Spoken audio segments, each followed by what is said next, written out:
Earlier I spoke with financial commentator Hickey, and I began by asking him how bad he thinks the situation really is.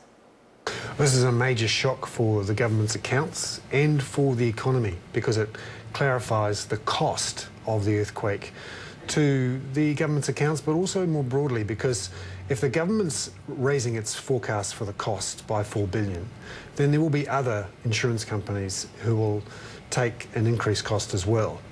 It's not just the earthquake on February 22nd, but the aftershock in June, which is taking the costs higher. And because so much of what was damaged was insured. I mean, relatively highly insured in New Zealand, and this will increase the cost. Also, it will increase the amount of rebuilding going into the economy as well. And that's a good thing? Yeah, because a lot of spending will go into Christchurch in the next year or two on rebuilding the damage from both the big earthquakes and, of course, the aftershocks. And that's good for the local economy, for the Christchurch economy. It will increase pressures on construction costs, though, and that will be borne across the economy. So increased construction costs in Christchurch will fan out across the rest of the economy. Some are predicting construction costs, building materials, wood, this sort of thing, concrete costs perhaps rise 20 to 30%. And you'll see a lot of people, builders, tradesmen, move from the rest of the economy, perhaps Auckland, Wellington, down to Christchurch to rebuild Christchurch. So what is this going to mean for everyday Kiwis? I mean, we've already had to cop the cost of increased premiums, insurance premiums. So what does this mean for everyday Kiwis? We're likely to see premiums increase again, not just from the insurance company itself through higher reinsurance costs, but also through the EQC levy. It's pretty clear now that will have to rise because the budget's been blown. If you like, all of the money saved up over those years has gone, and we need to rebuild that fund. So it's quite likely we'll see an increase in that levy, the EQC levy, on top of the increase in reinsurance costs. And I'm hearing that reinsurance costs for New Zealand are likely to more than double because of both of these earthquakes and because of the costs of other earthquakes and the tsunami in Japan and of course the latest with Hurricane Irene in the United States. Now the Greens want an earthquake levy. Now the government's already said no, we're not going to do that, but surely that's got to be in their thinking now. Yes, because we're looking at a budget deficit this year of $18 billion, and that's going to be financed by borrowing, and particularly overseas borrowing. About 2/3 of the money will come from offshore, and a large chunk of it will come from the Chinese government, who are heavy buyers of New Zealand government bonds.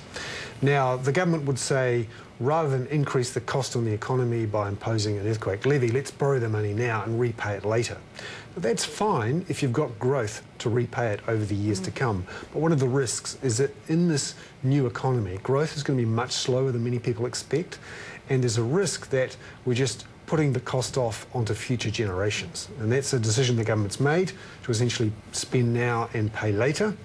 It's an easy decision for a politician to make, but if you've got slow growth, it may eventually come to hurt our following generations. Now, Bill English says he wants to balance the books by 2014, 2015. Is this realistic?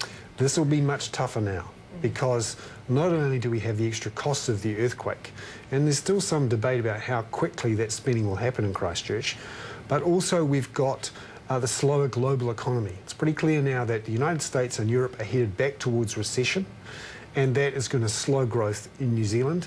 It's in some way, and that's going to be the problem. Can we really get back to surplus by 2014-15 when the rest of the world is slowing down?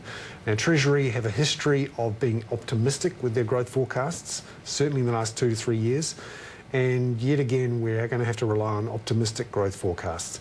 I actually think at some stage the government needs to grasp the nettle on all of this debt we're building up and try and reduce the weight of that debt for future generations. How much more pressure has this put on the government to curb its spending? Well, the pressure will now be intense. We've seen in the last budget that the government is restricting its spending growth, and you've seen that reflected in lower house prices in Wellington, for example, as public servant jobs start to come out. And that pressure will intensify now. And it means that we're likely to see, I think, after the election, the potential for a black budget. National on the polls are likely to get back in, and they're obviously not going to talk about a black budget going into an election campaign, but with the way that growth is going, I think voters and the economy should be prepared for a black budget in 2012 or potentially 2013 as the weight of this slowing growth globally and the weight of this extra cost in Christchurch bears down on the government's accounts.